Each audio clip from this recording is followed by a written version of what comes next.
Kitchen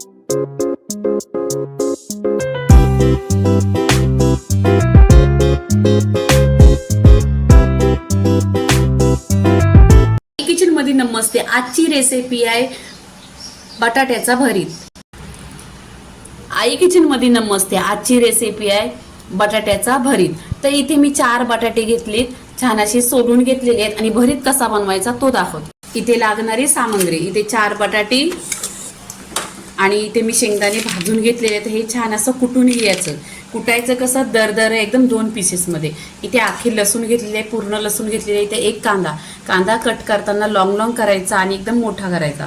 इथे आहेत हिरव्या मिरच्या आहेत, 10 ते 12 हिरव्या मिरच्या आहेत आणि कोथिंबीर, 1 चमचा जिरा आहे. हे पहिल्यांदा कुटून घ्यायचं, नंतर हे कुटायचं. ठेसा जसा बनवतो तसं मिरची आणि लसूण आणि जिरं आणि कोथिंबीर हे ठेसून घ्यायचं आणि कांदा ठेवायचा फोडणीसाठी. बटाटी येत नाही ते जाली घ्यायची. तुमच्याकडे जाली असली तर जाली घ्या, नाही तर गॅसवर घेतली तरी चालेल.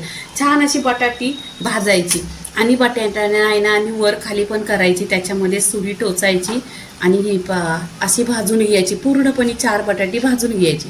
इथे पहा बटाटी छान अशी भाजलेली आहेत. अशी बटाटी तर पूर्णपणे 4 भाजून घेतलेली आहेत. इथे गॅसवर आहे ना पॅन ठेवलेला आहे. त्याच्यामध्ये 1 चमचा तेल टाकायचं आहे. तेल छान असं गरम झालं पाहिजे, करकरोळ, म्हणजे फोडणी आहे ना खमंग बसणार. आता इथे मी आहे ना राई घेतलेली आहे, 1 चमचा राई टाकलेली, छान अशी तरतरले. इथे जिरं टाकायचं.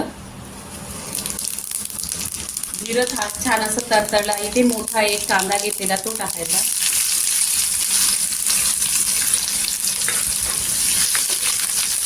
कांदा छान असा गोल्डन कलर करून घ्यायचा. पहा ही रेसिपी आहे ना खूप छान आहे आणि टेस्टी आहे.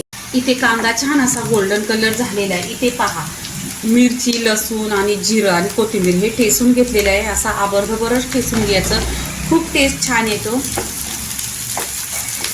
हे सगळं मिक्स करून घ्यायचं. इथे चवीनुसार आहे ना मीठ टाकून घ्यायचं. ह्या ठेसून घेतलेल्या लसणीमध्ये पण जिरं होतं, पहिले फोडणीत पण जिरं टाकलेलं आहे. इथे आहे ना हळदी पावडर टाकायची.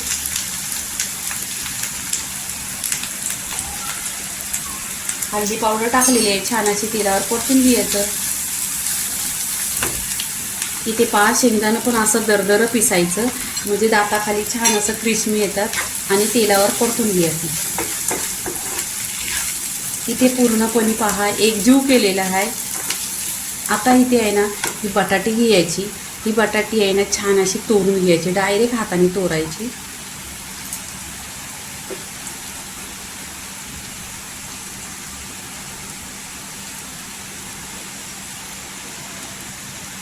तुम्ही कधी बनवली नसली ना तर बनवून पहा.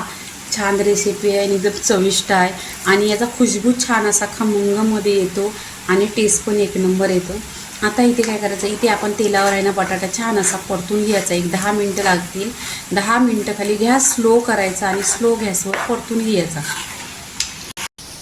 इथे पहा छान असा मी हा बटाटा आहे ना छान असा फ्राय करून घेतला. 10 ते 15 मिनटं तेलावर परतून घेतलेले. आता पण इथे गॅस चालूच आहे. असा तुम्ही परतला ना मग हा खूप छान असा टेस्ट येतो. इथे वरून कोथिंबीर टाकायची. आता इथे गॅस बंद करते आणि प्लेटमध्ये काढून घ्यायचं. इथे पहा प्लेटमध्ये आहे ना हा छान असा इथे भरीत घेतलेला आहे, तो काढून घ्यायचा. तुम्हाला मी सांगते हा आहे ना डाळ भात बनवला किंवा भाकरी बनवली त्याच्याशी 1 नंबर लागतो आणि एकदम टेस्टी लागतो तो बाजरीच्या भाकरीशी. तर नेहमी साईड डिश म्हणून असा भरीत बनवायचा, खूप लवकर होतो आणि वेळ पण कमी लागतो. इथे पहा पूर्णपणे ही रेसिपी झालेली आहे. तर लाईक करा, शेअर करा, सबस्क्राईब करा आणि नेहमीच खात राहा. धन्यवाद.